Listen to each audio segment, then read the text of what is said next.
కర్ణాటక రాజకీయాల్లో కీలక పరిణామం చోటు చేసుకుంది. సీఎం సిద్ధరామయ్య రాజీనామాకు సిద్ధమైనట్లు తెలుస్తోంది. సిద్ధరామయ్యకు కాంగ్రెస్ అధిష్టానం రాజ్యసభ సీటు ఆఫర్ చేసినప్పటికీ ఆయన తిరస్కరించినట్లు తెలుస్తుంది. హస్తినాలో అధిష్టానంతో చర్చల అనంతరం సిద్ధరామయ్య ఈ నిర్ణయం తీసుకున్నట్లు కూడా సమాచారం. తాను కర్ణాటక సీఎంగానే కొనసాగుతానని, రాజ్యసభకు సిద్ధంగా లేనని సిద్ధరామయ్య కాంగ్రెస్ అధిష్టానానికి స్పష్టం చేసినట్లు తెలిసింది. సిద్ధరామయ్య కుమారుడు ప్రస్తుత ఎమ్మెల్సీ యతీంద్రకు డిప్యూటీ సీఎం పదవి ఇచ్చేందుకు కూడా అధిష్టానం సిద్ధమైనట్లు తెలుస్తుంది. ఈ ప్రతిపాదనను సైతం సిద్ధరామయ్య తిరస్కరించారని సమాచారం. కాంగ్రెస్ అగ్రనేతల్లో చర్చలు ముగిసిన తర్వాత సిద్ధరామయ్య ఢిల్లీలోని మంత్రి జార్జ్ నివాసానికి చేరుకున్నారు. అక్కడ తన ముఖ్య అనుచరులతో అత్యవసరంగా భేటీ అయ్యారు.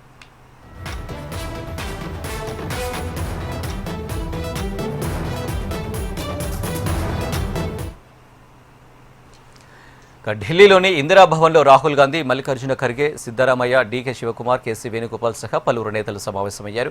సీఎం సిద్ధరామయ్యకు రాజ్యసభ సీటు, ఆయన కుమారుడికి డిప్యూటీ సీఎం పదవి సహా పలు ఆఫర్లను అధిష్టానం ప్రతిపాదించిన అందుకు సిద్ధరామయ్య సీఎం సీటు వీడేందుకు ససేమిర్ అన్నట్లు కూడా తెలుస్తుంది. ముందు నుండి సీఎం మార్పు కోసమే ఈ సమావేశం జరుగుతుందని ప్రచారం జరిగిన సమావేశం తర్వాత కేసీ వేణుగోపాల్ ఆ విషయాన్ని ఖండించారు. త్వరలో జరగనున్న రాజ్యసభ ఎన్నికలు, కర్ణాటక పరిషత్ ఎన్నికలపై అగ్రనేతలతో చర్చించామని కేసీ వేణుగోపాల్ స్పష్టం చేశారు. తాజాగా అందుతున్న సమాచారం ప్రకారం ఈ నెల 28న సీఎం సిద్ధరామయ్య రాజీనామా చేసేందుకే సిద్ధమయ్యారని తెలుస్తుంది. Friends, today we had a detailed meeting with Honorable Congress President Mallikarjuna Kharge ji and LOP Rahul Gandhi ji. Of course, CM Siddaramaiah ji, Deputy CM D.K. Shivakumar ji and General Secretary in charge of Karnataka and myself be part of the discussion. Today entire discussion is only concentrated on coming Rajya Sabha elections and council elections of Karnataka. Whatever speculation you people are doing, that is only speculation, no reality at all. Today we discussed about the Rajya Sabha seats and the council seats of Karnataka. The candidates of Rajya Sabha and council seats of Karnataka will be announced along with the other seats like Madhya Pradesh and Rajasthan and Jharkhand, like the states. That's all. This is what we have decided today, nothing else discussed today.